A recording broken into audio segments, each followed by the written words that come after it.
Hai, selamat datang di Fakta Keren, kumpulan fakta-fakta keren dari seluruh dunia. Klik tombol like, subscribe, dan lonceng notifikasi ya. Kalian tahu kan sama Ratu Pantai Selatan? Ya, Nyi Roro Kidul adalah sosok Ratu Pantai Selatan yang misterinya masih ada sampai sekarang. Fakta Keren pengen kamu tahu fakta-fakta yang sesungguhnya tentang fakta dan mitos tentang penguasa Pantai Selatan, Nyi Roro Kidul. Berkembang dalam beberapa mitos, sosok Nyi Roro Kidul muncul sebagai sosok yang dihormati sekaligus ditakuti oleh masyarakat Yogyakarta dan masyarakat yang tinggal di sekitar wilayah Pantai Selatan. Hal ini diikuti dengan munculnya berbagai mitos seperti tentang kamar hotel yang konon dihuni oleh Nyi Roro Kidul, larangan menggunakan baju hijau saat ke pantai, larangan menggambar sosok Nyi Roro Kidul dalam festival layang-layang yang digelar di Parangtritis. Cerita-cerita Nyi Roro Kidul pun kerap dikaitkan dengan cerita seputar keraton Yogyakarta maupun Solo. Sosok Nyi Roro Kidul dipandang sebagai kearifan lokal. Bambang Purwanto, guru besar sejarah Universitas Gadjah Mada, mengajak untuk menginterpretasikan posisi Ratu Kidul bukan hanya dalam kasanah kepercayaan. Bambang menduga cerita Ratu Kidul itu merupakan cara masyarakat dulu memahami realitas.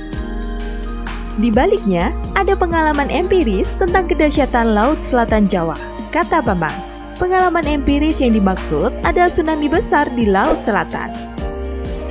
Senada dengan Bambang, Eko Yulianto, ahli paleo tsunami dari Lembaga Ilmu Pengetahuan Indonesia LIPI, dalam Babat Tanah Jawa, seperti dikutip Eko, digambarkan Nyi Roro Kidul mengirim ombak besar jauh ke daratan. Ratu Kidul sering meminta korban dengan mengerahkan ombak besar. Korbannya dilempar ke darat sebagai pesan.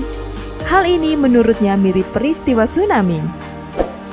Nyi Roro Kidul dalam tata ruang kawasan Laut Selatan, keberadaan legenda kemungkinan turut mempengaruhi pola keruangan masyarakat di selatan Jawa.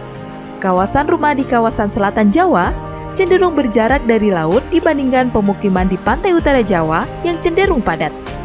Eko Yulianto berdasarkan peta Belanda tahun 1800-an menyebut lokasi pemukiman di pantai selatan Jateng dan daerah istimewa Yogyakarta cenderung berjarak dari pantai. Pemukiman hanya ada di sebelah utara Jalan Dendels, kata Eko. Mitigasi bencana melalui kearifan lokal tersebut semakin lama semakin memudar. Seiring berkembangnya zaman dan memudarnya ketaatan kepada penguasa Ratu Kidul, kini bisa kita jumpai berbagai pembangunan terjadi di sekitar pesisir pantai selatan, seperti keberadaan jalan lintas pantai selatan Jawa atau adanya Bandar Udara Kulon Progo. Sosok Nyi Roro Kidul pun menggiring mitos-mitos yang lainnya, seperti larangan berpakaian hijau di pantai selatan Jogja, mungkin di luar akal sehat, tapi masih dipegang kuat oleh banyak orang.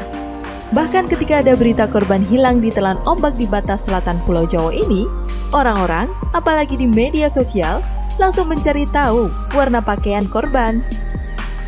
Secara logika memang tidak masuk akal, tetapi sebagian orang percaya hijau adalah warna kesukaan sang penguasa Laut Selatan.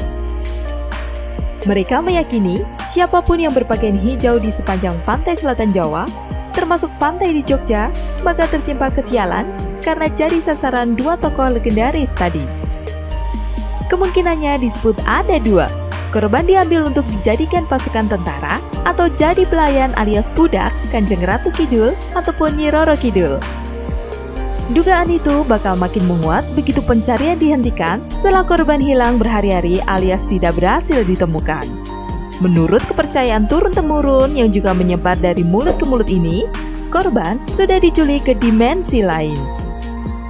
Makanya, pamali bagi orang-orang Jawa yang kental dengan keyakinannya pada hal-hal gaib untuk memakai warna hijau di selatan Pulau Jawa, baik di Pelabuhan Ratu, Pangandaran, Cilacap, pantai-pantai di selatan Yogyakarta, sampai Semenanjung Purwa di ujung timur.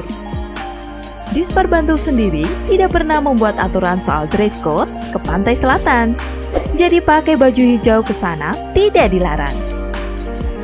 Senada, pihak SAR juga menekankan yang berbahaya itu jika pengunjung nekat ke tengah laut, terlebih kalau sudah dilarang. Mau pakai baju hijau atau warna lainnya, yang penting jangan tes ombak. Namun begitu, ternyata ada juga loh alasan ilmiah kenapa pakai baju hijau di pantai sebaiknya dihindari. Hanya saja, alasan tersebut lebih berkaitan dengan kejadian pasca kecelakaan laut, khususnya ketika dilakukan upaya pertolongan. Soalnya, kata mereka yang mencoba menelaah dari sisi sains, laut pada dasarnya berwarna biru, tetapi karena pasir, karang hingga rumput laut, warna laut lalu cenderung kehijauan. Meski belum ada hasil penelitian dengan bukti tertulis soal itu, tim SAR sendiri beranggapan baju hijau terlihat samar-samar dan menyatu dengan warna air laut, sehingga membuat tim kesulitan untuk menemukan korban kecelakaan laut. Itulah kenapa pakai baju hijau di pantai selatan sebaiknya dihindari. Dilihat dari dua sisi antara sains dan mitosnya. Itu tadi fakta misterius Ratu Pantai Selatan. Gimana? Cukup membangkitkan sisi penasaran kamu nggak? Share pengalaman kamu tentang Ratu Pantai Selatan di kolom komentar ya. Semoga bisa menambah pengetahuan kamu ya. Terima kasih sudah nonton video Fakta Keren. Sampai jumpa di video selanjutnya.